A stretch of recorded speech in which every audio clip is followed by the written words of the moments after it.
জায়গা না হলে আস্তে আস্তে ধাক্কা দিবা, সামনে না পিছনে দিয়ে দিয়ে বেরোয় চলে যাও। এলইডিতে দেখো, এই যে আল্লাহর ওয়াস্তে জায়গা না হলে ওদিকে যাও। কোরআনের মাহফিলে বিশৃঙ্খলা, এটা কাফিরদের আলামত। কাফিররা শীষ দিত, শীষ। বিশ্বনবী কোরআনের তাফসির করলে কাফিররা শীষ দিত আর ক্ল্যাপিং করত, হুইসেল এন্ড ক্ল্যাপিং। তো আমরা কি এখানে বিশৃঙ্খলা করতে আসছি? তো বারবার থামানো লাগে কেন? কোনো আওয়াজ হবে না, বললাম তো স্টপ। আওয়াজ করে বলুন, কোরআনের কেন্দ্রীয় আলোচ্য বিষয় কি? সবাই বলেননি? এতগুলো মানুষ উত্তর দিলে এতটুকু আওয়াজ হয়, অন্তত আমি বিশ্বাস করি না। যশোর, আওয়াজ করে বলো, কোরআনের কেন্দ্রীয় আলোচ্য বিষয় কি? মানুষ।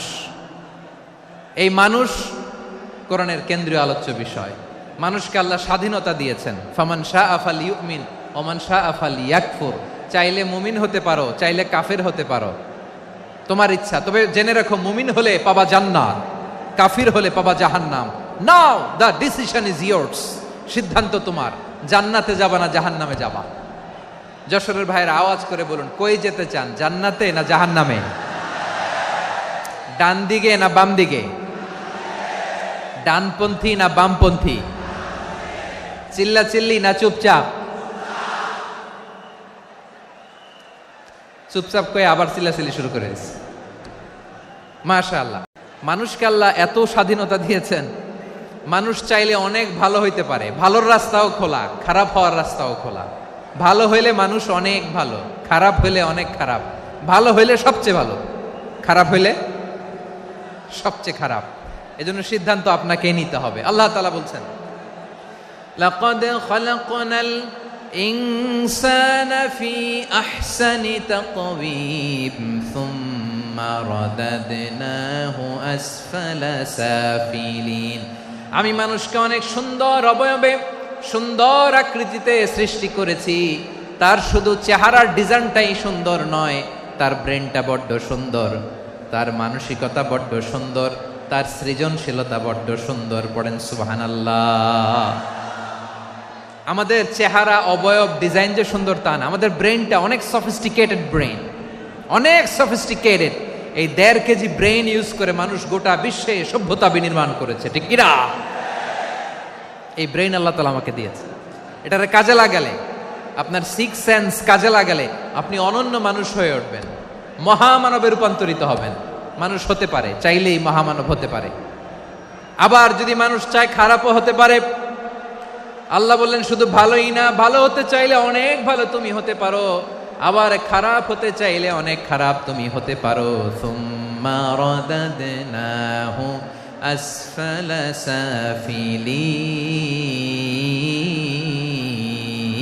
সাফিলিন।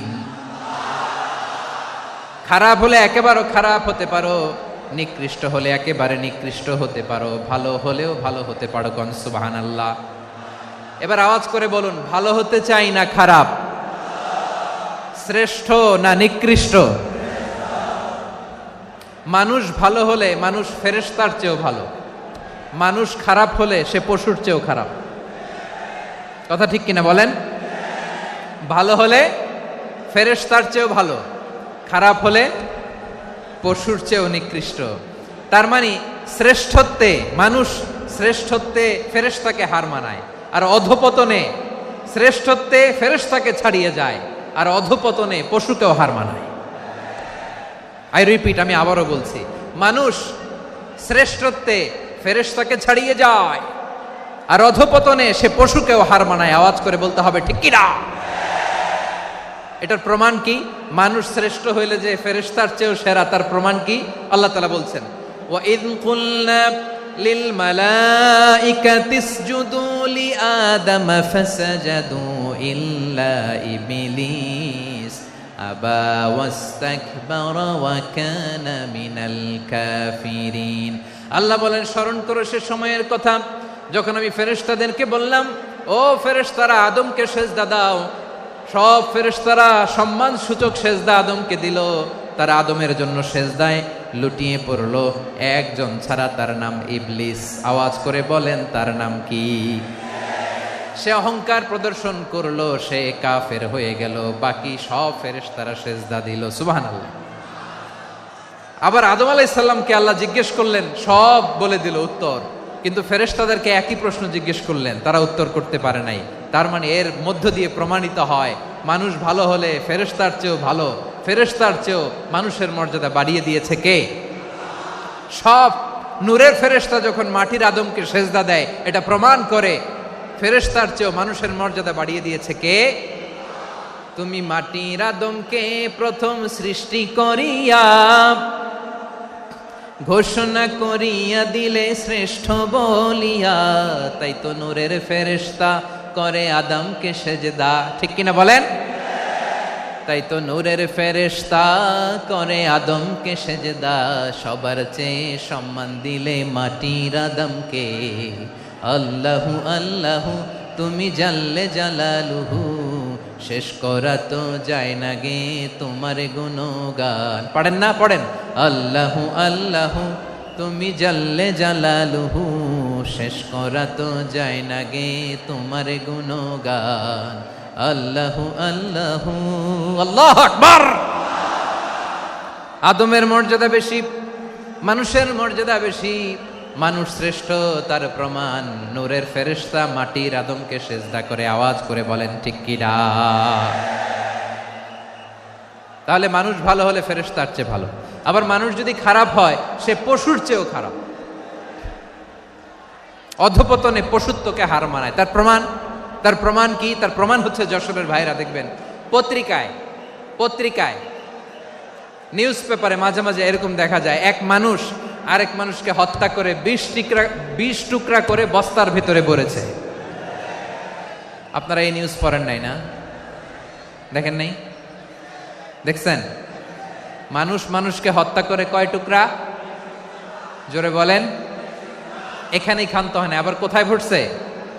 বস্তার ভেতরে। আচ্ছা, বুঝে থাকলে আওয়াজ করে বলেন, কোনদিন শুনছেন একটা হাতি আর একটা হাতিকে হত্যা করে 20 টুকরা করছে, এরপরে বস্তার ভিতরে ভরছে? হইছে? তাহলে দেখেন, মানুষ যদি খারাপ হয় সে পশুকেও হার মানায়। চিল্লায় বলো ঠিক কিনা? এমনও দুশ্চরিত্র মানুষ আছে যার নজর থেকে 6 মাসের ছোট্ট মেয়ে থেকে শুরু করে 80 বছরের বৃদ্ধারাও নিরাপদ নয়। পশুকেও হার মানে। মানুষের ঘর জ্বালিয়ে পুড়ে মেসাকার করে দেয়, জনপদের পর জনপদ জ্বালায় দেয়। এরকম আছে না নাই? বোমা মেরে শহরগুলো উড়িয়ে দেয়। এই যে ইসরায়েল গাজার মধ্যে যে অ্যাটাক করেছে, এরা মসজিদ মানে নাই, মসজিদে বম ফেলেছে। এরা খ্রিস্টানদের চার্চ গির্জা মানে নাই, গির্জায় বম ফেলেছে। পৃথিবীর ইতিহাসে never happened in the history of the world that someone bombed on a hospital, on an ICU center. এমন হাসপাতাল যেখানে আইসিইউর রোগীরা আছে, ওই হাসপাতালের উপরও ইসরায়েলি সৈনিকেরা বোমা মেরেছে। জোরে বলেন ঠিক কিনা? এরা মানুষ? আওয়াজ করে বলেন, এরা মানুষ না। প্রিয় ভাইয়েরা, চোখ কান নাক মুখ থাকলেই মানুষ না। যা সামনে দেখেন এগুলো সব মানুষ না, এগুলো জনসংখ্যা। এগুলো কি? সবাই বলুন, এগুলো কি? বাড়ছে জনসংখ্যা, কমছে মানুষ। বাড়ছে জনসংখ্যা, কমছে। এই দুনিয়া এখন তো আর সেই দুনিয়া নাই, মানুষ নামের মানুষ আছে দুনিয়া বোঝাই, সেই মানুষের ভিড়ে আমার আসল মানুষ নাই। ঠিক কিনা? আসল মানুষের বড্ড অভাব, আসল মানুষের বড্ড অভাব। আমার ভাইয়েরা, মানুষ খারাপ হলে পশুকেও হার মানায়। আচ্ছা, আওয়াজ করে বলেন, এই যশোরের ছেলেরা এদিক তাকাও, আওয়াজ করে বলো, যে ইসরায়েলি সোলজাররা উপর থেকে বোমা মারল, তারাও মানুষ? তারাও কি?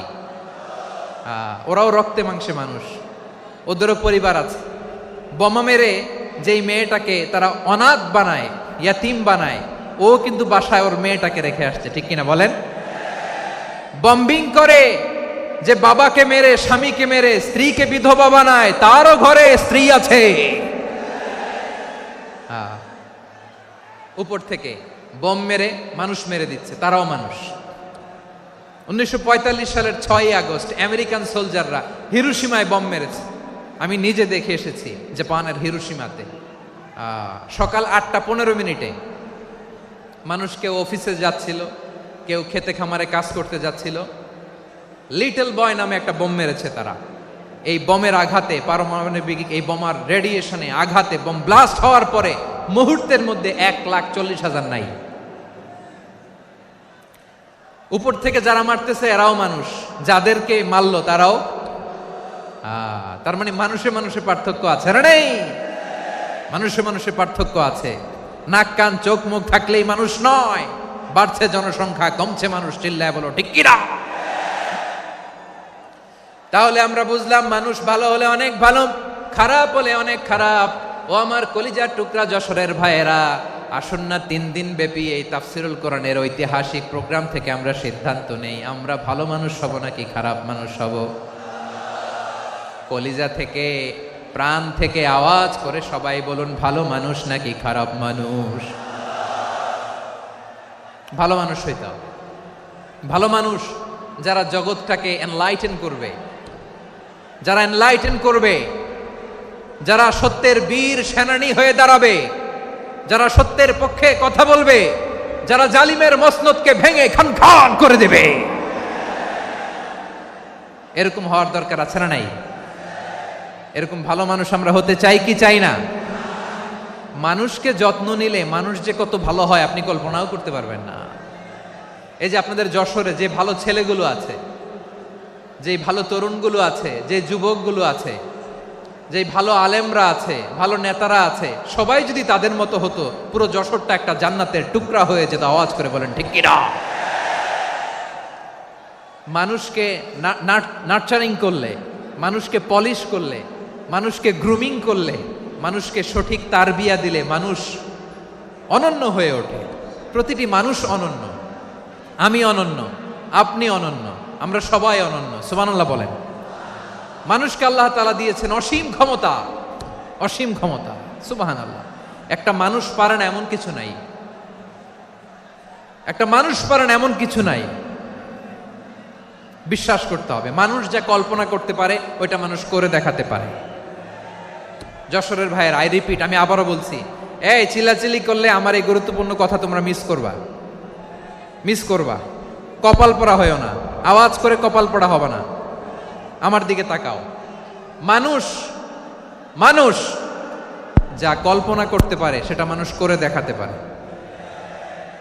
তুমি তোমার কল্পনার রাজ্যকে সাজাও, তোমাকে হারাতে পারে এমন কোন শক্তি আল্লাহর জমিনে নাই।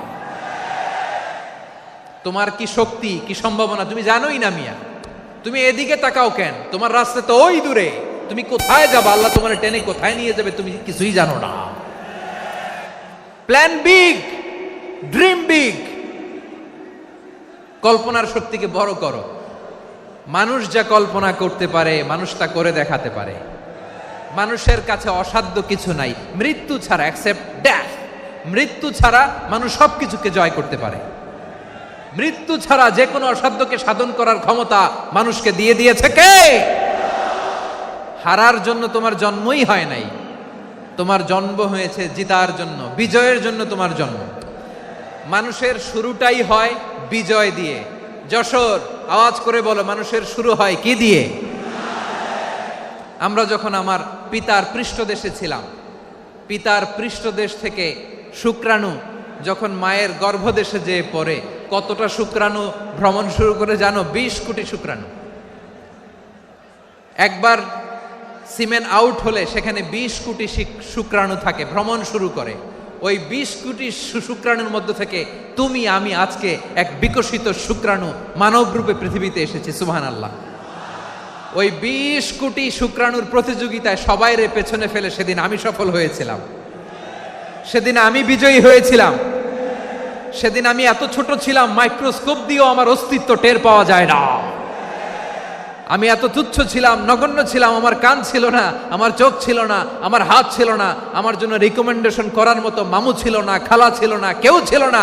তারপরেও ওই প্রতিযোগিতায়, ওই কম্পিটিশনে যখন আমারে কেউ হারাতে পারে নাই, আল্লাহর জমিনেও আমারে কেউ হারাতে পারে না। হারার জন্য তোমার জন্মই হয় নাই, তুমি আসছোই জিতার জন্য। সুবহানাল্লাহ। বিশ্বনবী বলেন, আন্নাসু মাআদিন কামাআদিনিয যাহাবি ওয়াল ফিদ্দা খিয়ারুহুম ফিল জাহিলিয়াতি খিয়ারুহুম ফিল ইসলাম। Peoples are like mines of gold and silver. সোনার খনি, রূপার খনি, এর চেয়েও বড় খনি হচ্ছে এই মানব সম্পদের খনি। আওয়াজ করে বলেন আল্লাহু আকবার। আল্লাহ তাআলা এই সম্পদ আমাদেরকে দিয়েছে। বিশ্বনবী বলেন, মানুষ হচ্ছে খনির মতো। খিয়ারুহুম ফিল জাহিলিয়াতি খিয়ারুহুম ফিল ইসলাম। জাহিলি যুগে যারা সেরা, ইসলামেও তারা সেরা। ইদা ফাকুহু, যদি তারা বুঝবান হয় তাহলে তাদেরকে সেরা বানায় দিবে কে? তাহলে মানুষের চেয়ে সেরা কেউ হতে পারে? মানুষের চেয়ে অনন্য কেউ হতে পারে? মানুষকে কেউ হারাতে পারে? আওয়াজ করে বলো, তোমাকে কেউ হারাতে পারবে? এই সাহস জাগছে আজকের আলোচনা থেকে। আমি তুমি অনন্য, আমাকে তোমাকে হারায় দেওয়া এত সহজ না, ঠিক কিনা? একটা কথা জীবনের সাথে সেট করে নিতে হবে, আমি জিতি নয় শিখি, আমি কখনো হারি না। জীবনের সাথে সেট করে নাও, জেনজি অফ জেসর, আমি কখনো হারি না, আমি হয় জিতি নয় শিখি। চিল্লায় বলো ঠিক কিনা? আমি কখনো হারি না, আমার হারানো এত সোজা না। কি সাহস জাগছে? বুকে সাহস জাগছে? তাকবীর পড়ো, লিল্লাহে তাকবীর। তাহলে বিশ্বনবী বললেন, নাসু মাআদিন, মানুষ হচ্ছে খনি। এই ধাক্কা ধাক্কি, আমি জানি এগুলো ভালোবাসার ধাক্কা ধাক্কি, এজন্য আমি সহ্য করে নেই। এগুলো যে ভালোবাসার ধাক্কা ধাক্কি, এটা আমরা বুঝি। পৃথিবীর কোনো আইন, সিকিউরিটি প্রটোকল দিয়ে এটারে মানানো যাবে না, কারণ এটা তো ভালোবাসা, লাভ। লাভ কোনো আইন কানুন দিয়ে বাধা যায় না, মানানো যায় না, ঠিক কিনা বলো?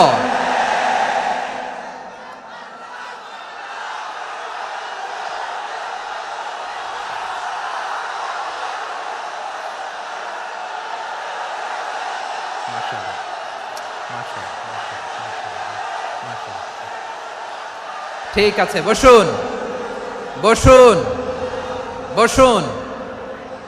আল নাসু মাআদিন, মানুষ হচ্ছে খনি। এই খনির যত্ন নিতে হবে। আমার মা বাবা যারা এসেছেন, আপনার ছেলে মেয়ের যত্ন নেন। আপনার ছেলের মধ্যে যে কি পটেনশিয়াল আপনি জানেন না। আপনার এই ছোট্ট অবুজ ছেলেটাই আগামী দিনের শায়েখ আহমদুল্লাহ হবে। আপনার হেফজখানায় পড়া ওই ছোট্ট ছেলেটাই আগামী দিনের আল্লামা মামুনুল হক হবে। আপনার ওই ছেলেটা আমির হামজা হবে, আব্দুল হাই সাইফুল্লাহ হবে। এভাবে বড় বড় আলেম হবে, তারা যুগশ্রেষ্ঠ আলেম হবে। সেই একদিন এই বাংলাদেশের পার্লামেন্টে যে বক্তব্য দিয়ে যশোরের পক্ষে কথা বলবে। আপনি জানেন না, কাউকে ছোট করবেন না আপনি। ওর কনফিডেন্স আপনি কমাবেন না, আপনি কমাতে পারেন না। প্যান্ডেলে আমার যে মা বোনেরা আছেন, ছেলে মেয়েদেরকে কখনো ছোট করে কথা বলবেন না। ও যে কোথায় যাবে আপনি জানেন না। আপনি মা হয়ে তাকে সাহস দিবেন, তার কল্পনার জগৎটাকে সাজাতে তাকে উৎসাহিত করবেন, ঠিক কিনা বলেন? আর আমার প্যান্ডেলের আমার প্রিয় শ্রদ্ধাশীলা মায়েরা বোনেরা, আপনারা তো আরো দামি সম্পদ। বিশ্বনবী বলেন, আর দুনিয়া কুল্লুহা মাতা। আল্লাহ আল্লাহ আল্লাহ। বিশ্বনবীর কথার ওজন দেখেন, আর দুনিয়া কুল্লুহা মাতা ওয়া খায়রু মাতা'আদ দুনিয়াল মারআতুস সালিহা। বিশ্বনবী বলেন, দুনিয়ায় যা দেখো সব আল্লাহর দেওয়া অ্যাসেট, মানে সম্পদ। আর এত অ্যাসেটের ভিড়ে সবচাইতে শ্রেষ্ঠ সম্পদ হচ্ছে নেককার নারী। সুবহানাল্লাহ। ভাইয়েরা, বোনের সাথে খারাপ আচরণ করো না। সন্তান, মায়ের সাথে খারাপ আচরণ করো না। আমাদের মায়েরা আমাদের asset, they are our priceless asset. কারণ এই মায়েদের পেটে এসেছে আল্লাহর ওলিরা। এই মায়েদের পেটে এসেছে খান জাহান আলী। এই মায়ের পেটে এসেছে শাহজালাল ইয়ামানি। এই মায়ের পেটে এসেছে আল্লাহর সব নবীরা। নাকি নবীরা আকাশ থেকে ধপ করে জমিনে নেমে আসছে? মায়ের পেটে আসছে। এই মায়ের পেটগুলো খনি। আমার সম্মানিতা মায়েরা বোনেরা, নিজেকে ইসলাম দিয়ে সাজান, নিজেকে ইসলাম দিয়ে সাজান, নিজেকে পবিত্র রাখুন, নিজের আব্রু ইমান ইজ্জতের হেফাজত করুন, কোরআন পড়ুন, সুন্নাহ পড়ুন। আপনি জানেন না আপনার গর্ভে কে আসছে, কোন ক্ষণজন্মা পুরুষকে আল্লাহ তাআলা আপনার গর্ভে পাঠাবে আপনি জানেন না। মায়েরা নিজেদেরকে পবিত্র রাখুন, ইসলাম চর্চা করুন, কোরআন চর্চা করুন, নৈতিকতা দিয়ে নিজেকে সাজান। যশোরের জেনজি, নিজেদেরকে প্রস্তুত রাখো আগামীর বাংলাদেশের জন্য। নৈতিকতা, মোরালিটি, ভ্যালিউজ দিয়ে নিজেকে সাজাও, ইসলাম দিয়ে নিজেকে সাজাও, কারণ আগামীর বাংলাদেশ ইসলামের বাংলাদেশ। বাংলাদেশের আসল পরিচয় ইসলাম। বাংলাদেশের আসল পরিচয় কি? সবাই বলে না। বাংলাদেশের আসল পরিচয় কি? এই ইসলাম নিয়ে আমরা সংসদ ভবন সাজাবো, রাজি আছি না নাই? শেকড় ভুলে যাওয়া যাবে না। আমরা ধাপে ধাপে শারিয়া আইনের দিকে যাব ইনশাআল্লাহ, কিন্তু জঙ্গিবাদ দিয়ে নয়, কট্টর পন্থা দিয়ে নয়। আমরা ইন্টেলেকচুয়ালি, গ্রাজুয়ালি, ধাপে ধাপে শারিয়া আইনের দিকে মুভ করব ইনশাআল্লাহ। বলো লিল্লাহি তাকবীর। এদেশের আসল পরিচয় সবাই বলে না, আওয়াজ করে, এদেশের আসল পরিচয়। এদেশে আজান শুনে সূর্য ওঠে শহর গ্রামে, এদেশে আজান শুনে সূর্য ডুবে সন্ধ্যা নামে, এদেশে সকল কাজে সবাই বলে বিসমিল্লাহ, এদেশে ভালো কিছু দেখে শুনে হাসি মুখে সবাই বলে মাশা আল্লাহ, সুবহানাল্লাহ সুবহানাল্লাহ সুবহানাল্লাহ সুবহানাল্লাহ সুবহানাল্লাহ সুবহানাল্লাহ সুবহানাল্লাহ সুবহানাল্লাহ। ও নবীন তরুণ, তোমার কিসের এত ভয়? জেনে রেখো বাংলাদেশের আসল পরিচয়। বাংলাদেশের আসল পরিচয় ইসলাম। আওয়াজ তুলে বলো, আসল পরিচয় কি? এদেশে পরস্পরে দেখা হলে দেয় সালাম, এদেশে আমজনতার হৃদয় জুড়ে পাক্কালাম, ঠিক কি না? এদেশে বিপদ এলে সর্বজনে সর্বক্ষণে দোয়া পড়ে ইন্না লিল্লাহ সুবহানাল্লাহ সুবহানাল্লাহ সুবহানাল্লাহ সুবহানাল্লাহ। এদেশে আজান শুনে সূর্য ওঠে শহর গ্রামে, এদেশে আজান শুনে সূর্য ডুবে সন্ধ্যা নামে, এদেশে সকল কাজে সবাই বলে বিসমিল্লাহ, এদেশে ভালো কিছু দেখে শুনে হাসি মুখে সবাই বলে মাশা আল্লাহ সুবহানাল্লাহ। আওয়াজ করে সুবহানাল্লাহ সুবহানাল্লাহ সুবহানাল্লাহ সুবহানাল্লাহ। সবাই একসাথে সুবহানাল্লাহ সুবহানাল্লাহ সুবহানাল্লাহ সুবহানাল্লাহ। এদেশের আসল পরিচয় কি? আওয়াজ করে বলতে ভয় লাগে। এদেশের আসল পরিচয় কি? ইসলাম দিয়ে আমাদের সংসদ ভবন চলুক, আমরা চাই কি চাই না? বঙ্গভবনে লা ইলাহা ইল্লাল্লাহর পতাকা উড়ুক, আমরা চাই কি চাই না? প্রতিটি জেলা অফিসে, ডিসি অফিসে লা ইলাহার পতাকা ঝুলুক, আমরা চাই কি চাই না? কারা কারা চাই হাত তুলে আল্লাহরে দেখায়।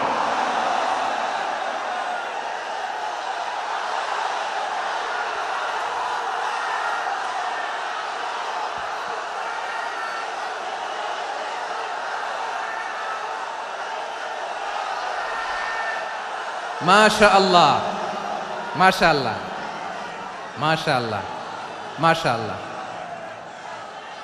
যশোর, আওয়াজ করে বলো, ভালো মানুষ না খারাপ মানুষ? বুঝে বলছে তো? মানুষ ভালো হলে যে কত ভালো।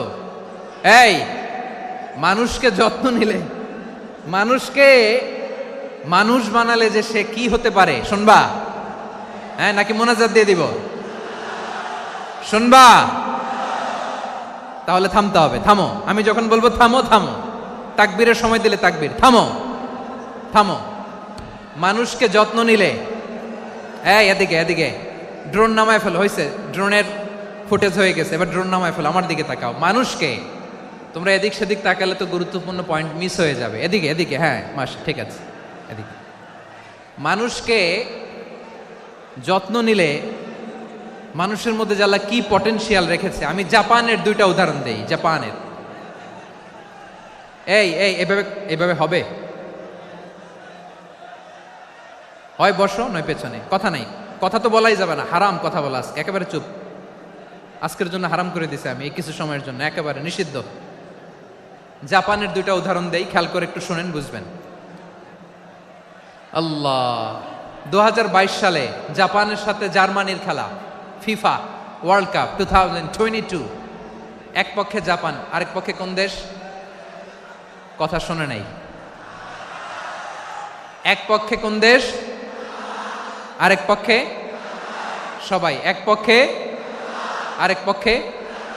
ওই খেলায় জিতেছিল জাপান, জিতেছিল 22 সালের এই ফিফা ওয়ার্ল্ড কাপে জাপান ফুটবল খেলায় জিতে as a part of their celebration তারা খেলার পরে পুরো স্টেডিয়ামটারে ক্লিন করে, the fan base of Japan, লক্ষ লক্ষ মানুষ খেলা দেখতে যায়, তো এত ডাস্টবিনও তো নাই, তো যারা ডাস্টবিনে জায়গা পায় নাই তারা এই যে চকলেটের প্যাকেট, পানির বোতল, চিপসের প্যাকেট তারা এদিকে সেদিকে রেখে দিয়েছে। জাপানের ভক্তরা, জাপানের ফলোয়াররা as a part of their celebration তারা খেলার পরে পুরো স্টেডিয়ামের সব ময়লা আবর্জনা ক্লিন করে তারপরে বিদায় নিয়েছে। তাদেরকে কি ক্লিন করার দায়িত্ব দেয়া হয়েছিল? এই যশোর, জাপানের যে ছেলেরা খেলা দেখতে গেছিল ওদেরকে কি ক্লিন করার দায়িত্ব দিছিল? তারা কি স্টেডিয়ামের পরিচ্ছন্নতা কর্মী? তাদের আকল, তাদের সিক্স সেন্স তাদেরকে বলেছে। ছোটবেলা থেকে জাপান গভর্নমেন্ট ওদেরকে এত পরিচ্ছন্নতা শেখায়, ক্লিনলিনেস অ্যাওয়ারনেস ক্যাম্পেইন করায়। ক্লাসে আমি দেখেছি, ক্লাসে নিজের বেঞ্চ নিজে মুছে, ক্লাসের মাঝখানে একটা সময় দেয়, নিজের টেবিল নিজে মুছে, নিজের ক্লাসরুমটা নিজে পরিষ্কার করে, রাস্তাঘাটে একটা ধুলা নাই, ময়লা নাই, একটা টিস্যু নাই। খেলার পরে গোটা বিশ্বকে তাক লাগিয়ে দিয়েছে। জাপানের ফ্যানরা সবার রেখে যাওয়া গার্বেজ, টিস্যু, বোতল পরিষ্কার করে তারপরে স্টেডিয়াম থেকে বিদায় নিয়েছে। আমরা কেন এমন হইতে পারলাম না? আমরা কেন এমন হইতে পারলাম না? জাপানের যারা এগুলো করছে ওদের 3টা করে চোখ না? চোখ তো 3টা, জাপানো লাগো, জাপানো লাগো, হাত তো 4টা, কান তো 6টা। হ্যাঁ, নাকি আমার মতো 2 হাত 2 কানওয়ালা মানুষ? চোখে দেখলে ওটা মানুষ না। চিন্তা করছেন? তার মানে জাপানিজদেরকে যে গ্রুমিং করে শিখানোর মাধ্যমে পরিচ্ছন্ন বানানো গেছে, ওরা যেমনি মানুষ আমরাও মানুষ, আমাদের সন্তানদেরকে শেখালে তারাও পারবে। পারবে কিনা? 2 নম্বর উদাহরণ বলি। চট্টগ্রাম ফেনীতে যারা গিয়েছেন, মেঘনা গোমতী ব্রিজ প্রকল্প নাম শুনছেন? মেঘনা একটা ব্রিজ পার হওয়া লাগে। এই মেঘনা গোমতী, এখানে 3টা ব্রিজ, কাঁচপুর সহ এই 3টা ব্রিজের নির্মাণ কাজ, রেনোভেশনের কাজ দেয়া হয়েছিল জাপানের একটা কোম্পানিকে। কাকে? জাপানের কোম্পানি। নির্মাণ শেষে 738 কোটি টাকা বেঁচে গেছিল, এটা গভর্নমেন্টের হাতে দিয়ে তারা বিদায় নিয়েছে।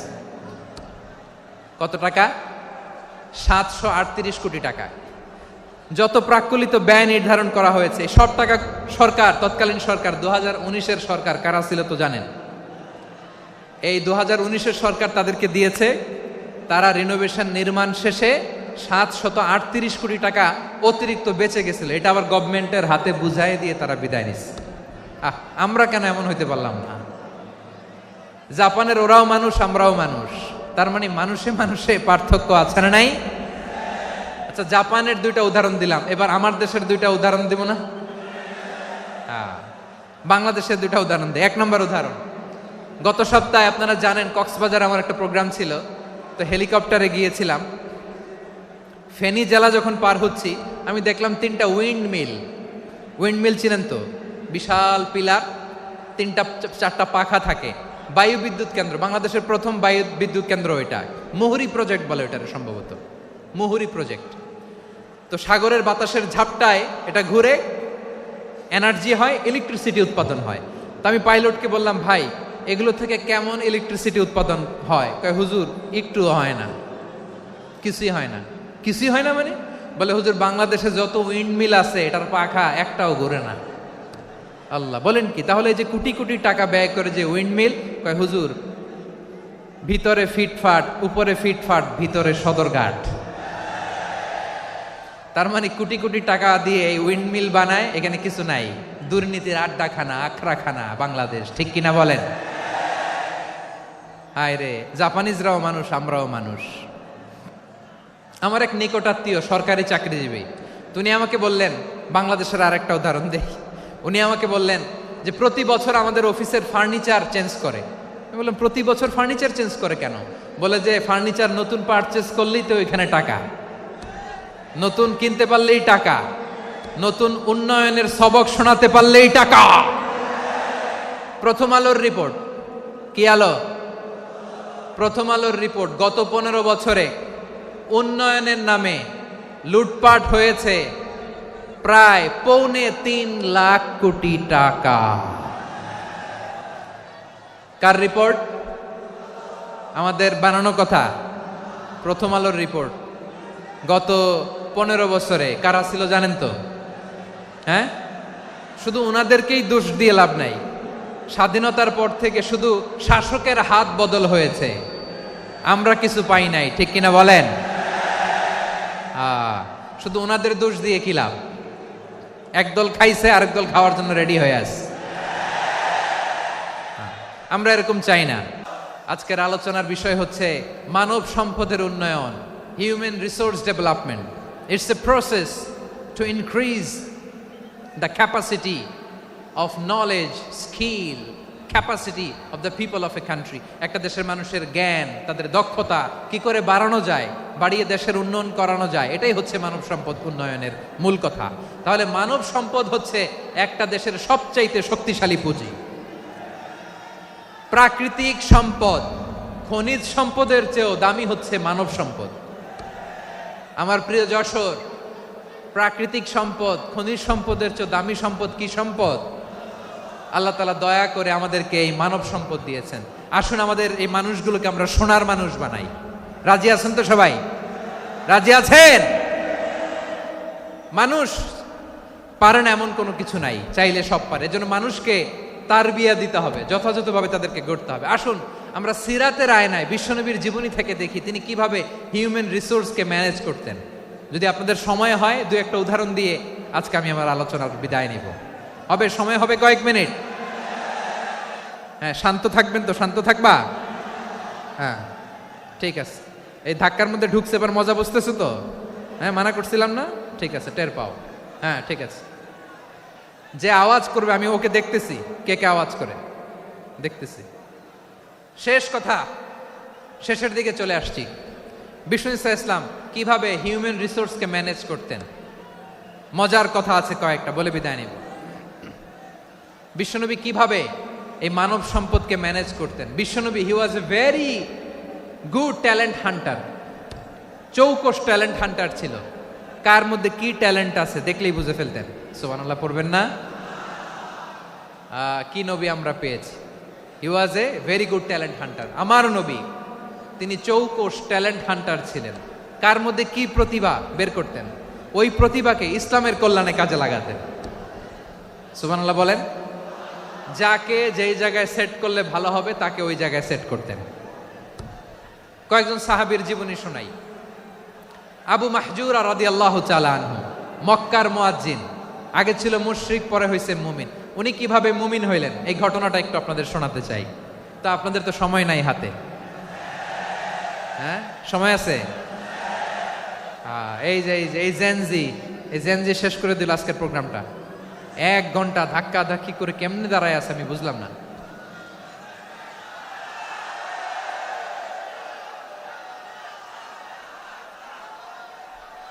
না না, তাকবির না, চুপ করতে হবে। What I need you stop, just shut up, চুপ। হ্যাঁ, ঠিক আছে, এভাবে। আবু মাহজুরা রাদিয়াল্লাহু তাআলা আনহু কিভাবে মুসলিম হলেন আওয়াজ করে শুনেন। হুনাইনের যুদ্ধ, 8ম হিজরি। বিষ্ণু ইসলাম হুনাইনের যুদ্ধ শেষে ফিরতেছেন, পথিমধ্যে বেলাল রাদিয়াল্লাহু তাআলা আনহু, এই যে আবার কথা, আই রে আল্লাহ রে, এখানে ধাক্কা ধাক্কি কেন? চলে যাও, পেছনে যাও, পেছনে যাও। কি আজীব তামাশা! যেখানে যায় এখানে ধাক্কা ধাক্কি, মারামারি, গায়ের উপরে, কাঁধের উপরে, শাউটিং। অনেক গুরুত্বপূর্ণ কথা পয়েন্ট করে নিয়ে আসে যে বলবো, এই শাউট করার কারণে প্রোগ্রামটাই নষ্ট করে দেয়। আসছে আমার ভালোবাসা দেখাইতে, প্রোগ্রামটাই শেষ করে দিয়ে চলে যায়। স্টপ। আবার কথা বল, স্টপ। হুনাইনের যুদ্ধে অষ্টম হিজরি, কত হিজরি সবাই বলেন না একটু, কত হিজরি? অষ্টম হিজরিতে হুনাইনের যুদ্ধে রাসূল সাল্লাল্লাহু আলাইহি ওয়াসাল্লাম ফিরে আসতেছেন মদিনায়। পথিমধ্যে বেলাল রাদিয়াল্লাহু তাআলা আনহু আজান দিচ্ছেন। কি দিচ্ছেন? তো পাশে ছিল মুশরিকদের একটা পল্লী, কিছু মুশরিক তরুণ, কিছু অমুসলিম কিশোর, তারা আজানকে ব্যঙ্গ করতেছে। আমাদের বাংলায় মুখ ভেঙ্গানো বলে আর কি। বেলাল রাদিয়াল্লাহু তাআলা আনহু আজান দিচ্ছেন, ওই বাচ্চাগুলো মুশরিক, তো ওরা আজানকে ব্যঙ্গ করতেছে, বিকৃতি করে ওরাও আজান দিচ্ছে। উদ্দেশ্য হচ্ছে আজানকে নিয়ে ঠাট্টা করা। উদ্দেশ্য কি? ঠাট্টা করা। ব্যাপারটা মনে কষ্ট পাওয়ার মতো ব্যাপার না? কিন্তু বিশ্বনবী ওইখানে দেখেন কি খুঁজলেন। বিশ্বনবী খেয়াল করলেন অমুসলিম কিশোরদের মধ্য থেকে একটা কিশোরের গলাটা বড় দরাজ গলা, কণ্ঠটা বড় সুন্দর। খেয়াল করে দেখলেন যে কিছু কিশোর বেলালের আজানকে ব্যঙ্গ করে, বিকৃতি করে, কিন্তু একজনের কণ্ঠ দেখতে পাচ্ছেন না এত দূরে, কিন্তু কণ্ঠটা বড় সুন্দর, দরাজ গলা। বিশ্বনবী সাহাবীদেরকে বললেন, ধরো এগুলারে, ধরো। সবগুলারে ধরে বিশ্বনবীর সামনে আনা হলো। ওরা হাঁটু গেড়ে বসলো। বিশ্বনবী বললেন, তোমাদের মধ্যে কে যেন ব্যঙ্গ করে আজান দিচ্ছিল, তার গলাটা বড় উঁচু, গলার বেসটা বড় মজবুত, মেলোডিয়াস, সুমধুর কণ্ঠ। কে? আবু মাহজুরা বলে, আমার বন্ধুরা সবাই আমার দিকে আঙ্গুল দেখায়, আমি পড়ে গেছি বিপদে। রাসূল সাল্লাল্লাহু আলাইহি ওয়াসাল্লাম বাকি অমুসলিম তরুণদেরকে ছেড়ে দিলেন, বললেন তোমরা যাও। এবার আবু মাহজুরারে পাইছে। আবু মাহজুরার চুলের মধ্যে হাত দিলেন বিশ্বনবী, মাথায় হাত দিয়ে বললেন, এবার আজান দাও দেখি। আবু মাহজুরা বলে, আমি তো আজান দিতে জানি না, কারণ আমি তো বেলালেরটা শুইনা দিছি, আমার তো মুখস্থ নাই, আমি তো আজান দিতে জানি না। বিশ্বনবী বললেন, জানো না? তাহলে আসো, আমি তোমারে শিখাই দেই। সুবহানাল্লাহ পড়েন। আবু মাহজুরা হাঁটু গেড়ে বসে, বিশ্বনবীর মোবারক হাত আবু মাহজুরার চুলের মধ্যে। বিশ্বনবী আজানের মুআল্লিম আবু মাহজুরাকে বলতেছে, ঠিক আছে তোমারে শিখাই দিচ্ছি, আমি যা যা বলবো আমার সাথে সাথে বলো, পারবা? আবু মাহজুরা বলে, পারবো। বিশ্বনবী আজান দিচ্ছেন মাথায় হাত দিয়ে, আল্লাহু আকবার, আল্লাহু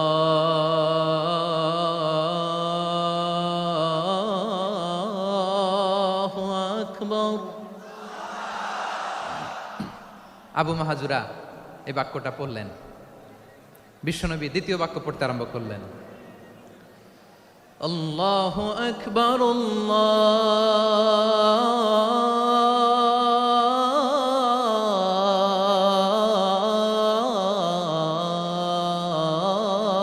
আল্লাহু আকবার।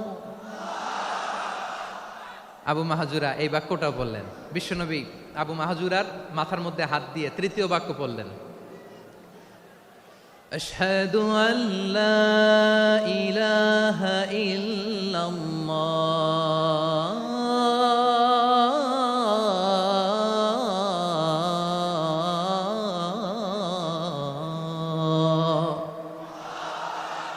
আবু মাহজুরা তৃতীয় বাক্য পড়লেন। বিশ্বনবী একটা বাক্য পরে আবু মাহজুরা পরে, বিশ্বনবী পরে আবু মাহজুরা পরে। আবু মাহজুরা কিন্তু অমুসলিম, মুশরিক। আবু মাহজুরা বলে, এক একটা বাক্য পড়ি আমার কলিজাটা গলে ঠান্ডা হয়ে যায়। এতদিন মোহাম্মদকে গালি দিতাম, এখন মোহাম্মদ আমার মাথায় যখন হাত রাখছে আমার সারা শরীর ঠান্ডা হয়ে গেছে।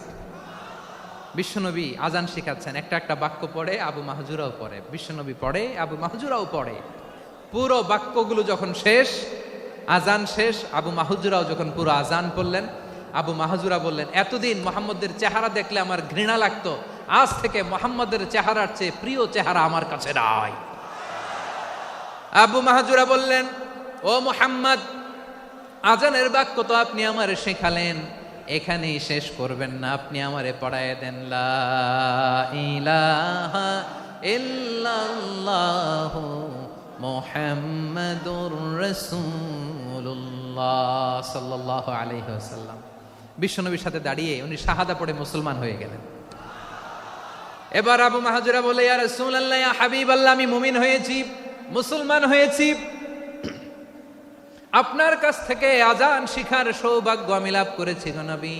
হযরত আবু মাহজুরা রাদিয়াল্লাহু তাআলা আনহু ওনার এই সুললিত কণ্ঠ ব্যবহার করে মসজিদুল হারামে এত সুন্দর করে আল্লাহু আকবার বলে আজান দিতেন, মানুষগুলোর, মুসল্লিগুলোর, মক্কাবাসীর হৃদয়কে তিনি বিগলিত করে দিতেন। মানুষের হৃদয়কে ঠান্ডা হয়ে যেত। শুধু এখানেই শেষ না আমার যশোরের ভাইয়েরা। বিশ্বনবী যখন সাইয়েদনা আবু মাহজুরা রাদিয়াল্লাহু তাআলা আনহুকে আজান শিখাচ্ছিলেন, বলেন তো বিশ্বনবীর হাতটা কোথায় ছিল? আবু মাহজুরার মাথার সামনে, এই চুলের উপরে ছিল। আবু মাহজুরা ওই স্মৃতিটাকে ধারণ করবার জন্য, ওই স্মৃতিকে বহন করার জন্য বিশ্বনবীর মোবারক হাত আবু মাহজুরার কপালের চুলের যেই জায়গায় লেগেছে, মৃত্যুর আগের দিন পর্যন্ত আবু মাহজুরা মাথার ওই চুলে কোনোদিন ছুরি আর কামার লাগায় নাই, সেখানে কেচি লাগায় নাই, চুলের মধ্যে খুর লাগায় নাই। আবু মাহজুরা ডান দিকের চুল কাটতো, বাম দিকের চুল কাটতো, পেছনের চুল কাটতো, সামনের চুল কাটতো না। আবু মাহজুরা রাদিয়াল্লাহু তাআলা আনহুর সামনের চুলগুলো বড় হতে হতে যখন এত বড় হয়ে যায়, তিনি চুলগুলো পেঁচিয়ে মাথার মধ্যে রাখতেন। তারপরে তিনি পাগড়ি পরতেন। সবাই জিজ্ঞেস করতো, আবু মাহজুরা এটা আবার কেমন স্টাইল? দেখতে তোমারে কি বিদঘুটে লাগে, কেমন অড লাগে, কেমন খারাপ দেখা যায়। মক্কায় এমন কোন মানুষ তো দেখি নাই, ডানে চুল কাটে, বায়ে চুল কাটে, পেছনে চুল কাটে, সামনে কাটে না। ওরে আবু মাহজুরা, কেমন দেখা যায় তোমারে, তুমি সামনের চুল কাটো না কেন? আবু মাহজুরা বলে, আমি হাঁটু গেড়ে পেয়ারা নবীর সামনে বসেছিলাম, আমার এই মাথার চুলের মধ্যে মুবারক হাত লাগিয়ে বিশ্বনবী নিজে আমাকে আজানের প্রতিটা বাক্য শিক্ষা দিয়েছেন। বিশ্বনবীর মুবারক হাত, পবিত্র হাত আমার মাথার চুলের যেই জায়গায় লেগেছে, আমি চাই ওই চুলগুলা নিয়ে আমি আমার কবরের ভিতরে যাব। সাইয়েদনা আবু মাহজুরা রাদিয়াল্লাহু তাআলা আনহু ইন্তেকালের আগের পর্যন্ত মাথার সামনের চুলগুলা কাটে নাই। মাথার সামনের চুল তিনি কাটেন নাই। সুবহানাল্লাহি বিহামদি। কেমন ভালোবাসতেন বিশ্বনবী সাহাবীদেরকে, সাহাবারা কেমন ভালোবাসতেন বিশ্বনবীকে। সামনের চুলগুলো বড় হতে হতে এত বড় ছিল, পেঁচিয়ে রেখে পাগড়ি পরতেন, কাটতেন না। নবীর হাত লেগেছিল। সুবহানাল্লাহ পড়েন।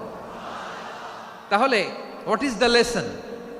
মোরাল অফ দ্য স্টোরি কি? মোরাল অফ দ্য স্টোরি হচ্ছে, আসছিল আজানকে ব্যঙ্গ করার জন্য, বিকৃত করার জন্য, হয়ে গেল মসজিদুল হারামের মুয়াজ্জিন। দেখেন বিশ্বনবী একটা খারাপ সিচুয়েশনের মধ্যে থেকে কি ভালো জিনিস বের করে আনলেন।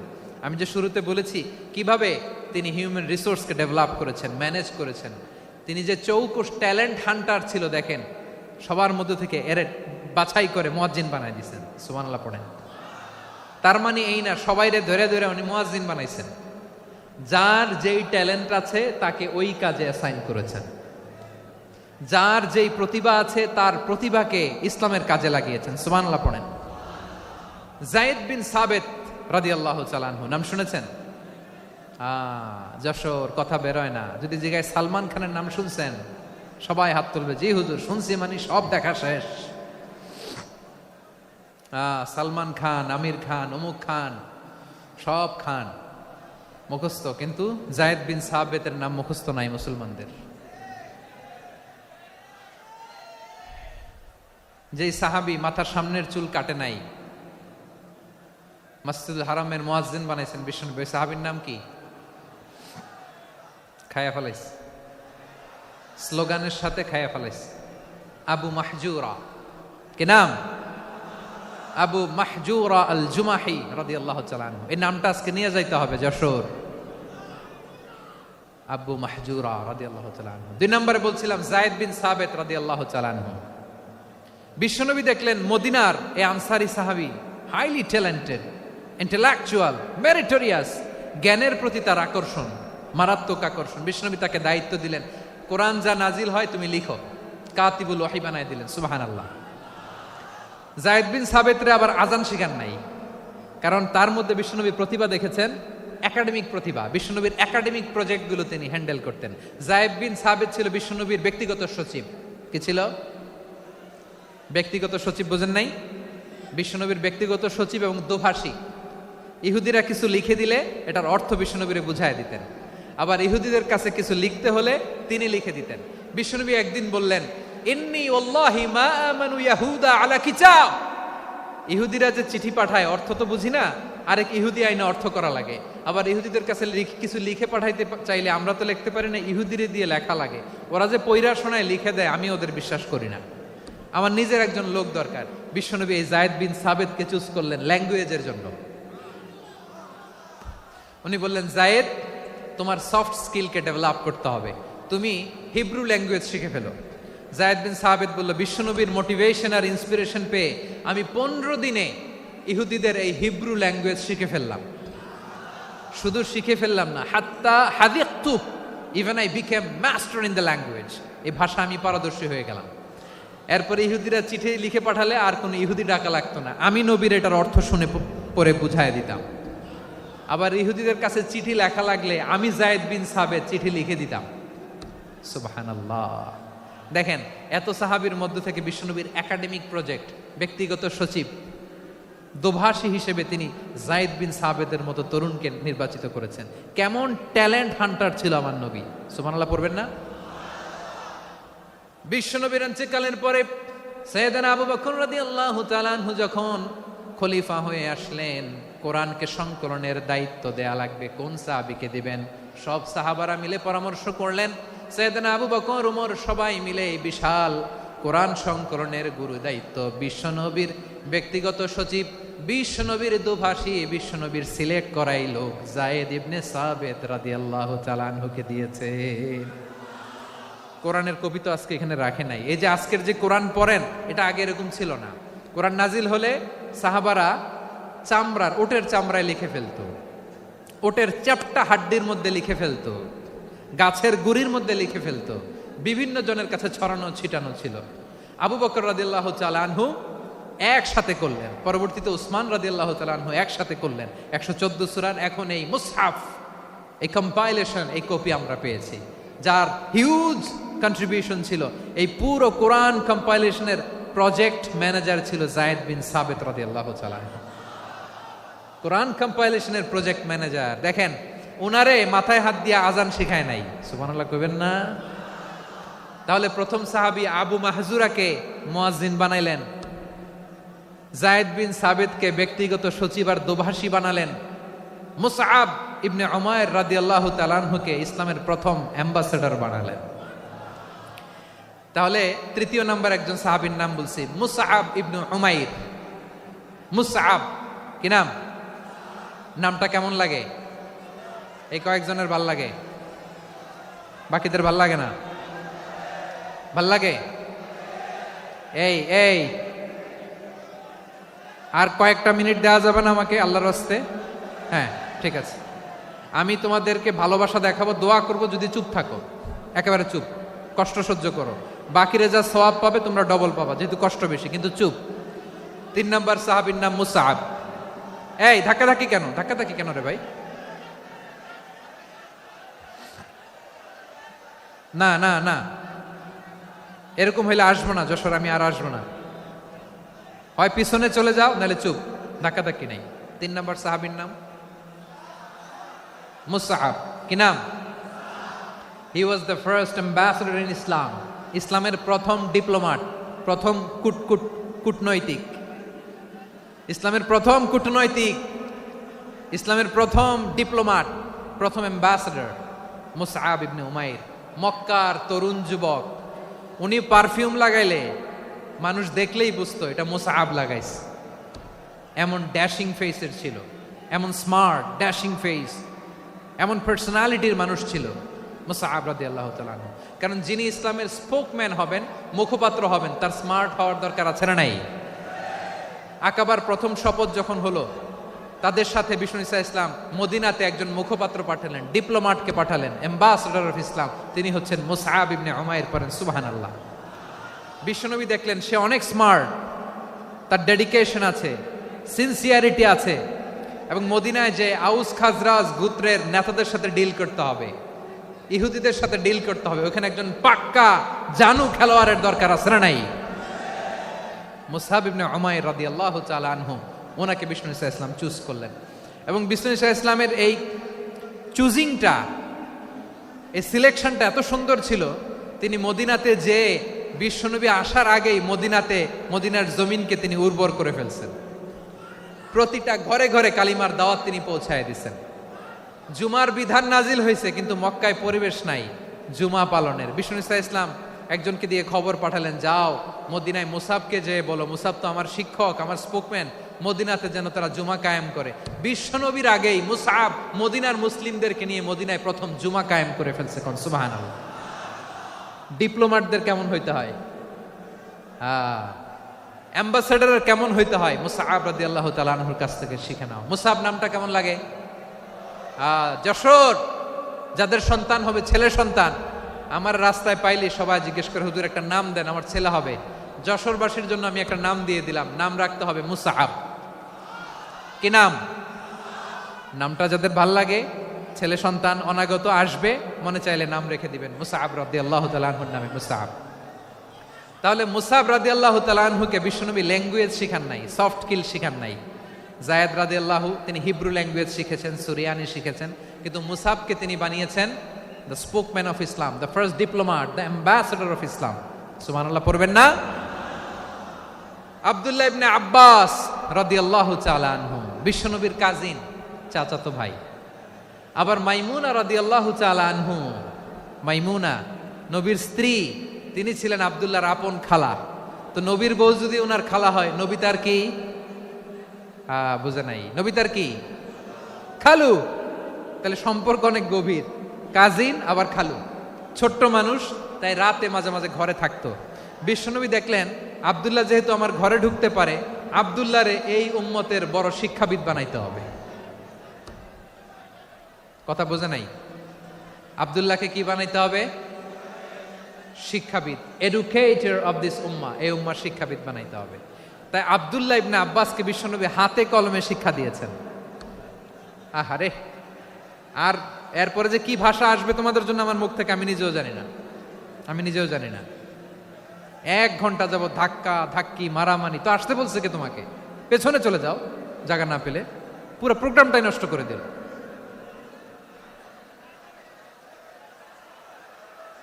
জি, আমার দিকে তাকান, আমি শেষ করে দিচ্ছি। হবে না, ইন্টেলেকচুয়াল আলোচনা এখানে হবে না, আমি বুঝতে পারছি, আমি শেষ করে দিচ্ছি। আব্দুল্লাহ ইবনে আব্বাস রাদিয়াল্লাহু তাআলা আনহু, মনোযোগ দিয়ে কয়েকটা মিনিট শুনুন, আমি এখনই শেষ করে দিচ্ছি। এরপর আওয়াজ করবে, এই যে এগুলো কি আমি বুঝলাম না।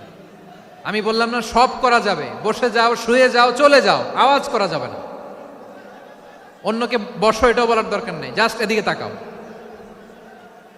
আল্লাহ। আব্দুল্লাহ ইবনে আব্বাস রাদিয়াল্লাহু তাআলা আনহু, ওনাকে বিশ্বনবী হাতে কলমে শিক্ষা দিয়েছেন, যেহেতু উম্মতের শিক্ষাবিদ হবেন, এডুকেটর হবেন।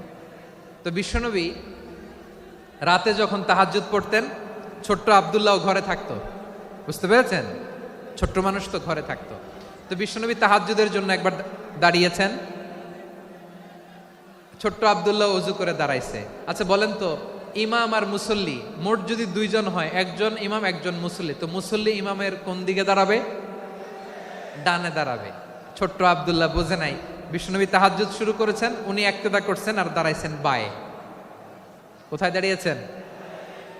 আব্দুল্লাহ বলেন, যখন আমি বায়ে দাঁড়ালাম, আখাযা রাসূলুল্লাহ সাল্লাল্লাহু আলাইহি ওয়াসাল্লাম উযুনি আল ইউমনা ইয়াফতিলুহা, বিশ্বনবী নামাজরত অবস্থায় আমার কান ধরে টেনে আমার ডান দিকে এনে দাঁড় করায় দিলেন। পড়েন সুবহানাল্লাহ। দেখেন, হাতে কলমে শিক্ষা। আর জীবনে ভুলাবে? কথা কয় না, আর ভুলাবে? আর ভুল হবে না। এভাবে বিশ্বনবীর অনেক সঙ্গ পেয়েছেন, সফর করেছেন, একই বাহনে বসেছেন, এক বাহনে বসে লম্বা নাসিহত করেছেন, বলেছেন, ইয়া গোলাম ইহফাজিল্লাহ ইয়াহফাজকা, ইহফাজিল্লাহ তাজিদহু তুজাহাক, ইযা সাআলতা ফাসআলিল্লাহ ওয়া ইযা ইসতাআনতা ফাসতাইন বিল্লাহ। আল্লাহর বিধান মানো, আল্লাহর বিধান রক্ষা করো, আল্লাহ তোমায় রক্ষা করবে। আব্দুল্লাহ, চাইতে হলে আল্লাহর কাছে চাও, সাহায্য চাইতে হলে আল্লাহর কাছে সাহায্য চাও। মনে রাখো, গোটা বিশ্বের সবাই যদি তোমার সাহায্য করতে চায়, ততটুকুই করতে পারবে যতটুকু আল্লাহ তোমার নসিবে রেখেছে। গোটা বিশ্ব যদি তোমার বিরুদ্ধে ষড়যন্ত্রে দাঁড়িয়ে যায়, ক্ষতি ততটুকু করতে পারবে যতটুকু তোমার জন্য বরাদ্দ আছে, এর বাইরে কিছু করতে পারবে না। আওয়াজ করে বলেন ঠিক কিনা? এভাবে হাতে কলমে শিখিয়েছেন, বিশ্বনবীর সঙ্গ পেয়েছেন। ওনাকে বিষ্ণু ইসলাম শিক্ষাবিদ, এডুকেটর অফ দিস উম্মাহ হিসেবে সিলেক্ট করেছেন, হাতে কলমে শিখিয়েছেন। বিশ্বনবী একবার প্রকৃতির ডাকে সাড়া দিয়ে এসেছেন। এখন কি করতে হবে? নামাজের জন্য অজু করতে হবে। বিশ্বনবী এসেই দেখেন অজুর বদনায় পানি ভরা, খুশি হয়ে গেলেন, বললেন কে রেখেছে পানি? একজন বলল আব্দুল্লাহ রেখেছে। বিশ্বনবী অত্যন্ত খুশি হলেন, খুশি হয়ে একটা দোয়া করলেন, বললেন আল্লাহুম্মা ফাক্কিহু ফিদ্দীন ওয়া আল্লিমহু তা'ওয়ীল। আল্লাহ তুমি আব্দুল্লাহকে দ্বীনের বুঝ দিও আর কোরআনের তাফসির শিক্ষা দিও। বিশ্বনবীর এই দোয়া এমন লাগছে, উনি রঈসুল মুফাসসিরিন, এই পৃথিবীতে যত মুফাসসির ছিল, যত মুফাসসির আসবে, সকল মুফাসসিরের সম্রাট হিসেবে স্বীকৃত হয়েছেন আব্দুল্লাহ ইবনে আব্বাস। বিশ্বনবী ওনারে আজান শিখান নাই, বিশ্বনবী ওনারে ল্যাঙ্গুয়েজ শিখান নাই, বিশ্বনবী ওনারে অ্যাম্বাসাডর বানান নাই, হাতে কলমে শিক্ষা দিয়েছেন।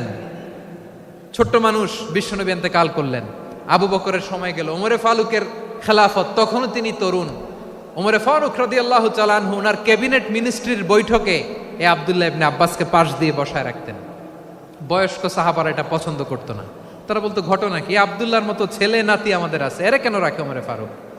ওমরে ফারুক এটা টের পেলেন, তিনি বুঝতে পারলেন যে ক্যাবিনেট মেম্বাররা এটা পছন্দ করে না, ছোট্ট আব্দুল্লাহরা কেন রাখি, কেন যে রাখি এটা একদিন বুঝাবো। একদিন মিটিংয়ে তিনি সবাইকে বললেন ইদা জাআ নাসরুল্লাহি ওয়াল ফাতহ। এই আয়াত দ্বারা উদ্দেশ্য কি বলেন তো মুরব্বী সাহাবীরা? এক সাহাবী বলেন এই সূরা দ্বারা উদ্দেশ্য, আল্লাহ বলেছেন আমাদেরকে বিভিন্ন ল্যান্ড, বিভিন্ন এলাকা বিজয় করতে হবে। ওমরে ফারুক বললেন না, হয়নি। আরেকজন বললেন বিজয় হওয়ার পর আমাদের বেশি বেশি আল্লাহর বরত্বের ঘোষণা দিতে হবে, এটা উদ্দেশ্য। ওমরে ফারুক বললেন না, হয় নাই। যারে জিজ্ঞেস করেন কেউ পারে না। সব শেষে বিশ্বনবী ছোট্ট আব্দুল্লাহরে বলেন আব্দুল্লাহ ইদা জাআ নাসরুল্লাহি ওয়াল ফাতহ, এর দ্বারা উদ্দেশ্য কি বলো তো? ছোট্ট আব্দুল্লাহ বলেন হুয়া আজালু রাসূলিল্লাহ। এই আয়াত দ্বারা বিশ্বনবীর বিদায়কে উদ্দেশ্য নেওয়া হয়েছে। ওমরে ফারুক বললেন হাযা হুয়া, এটাই তো সঠিক উত্তর, এটাই সঠিক তাফসীর এই আয়াতের।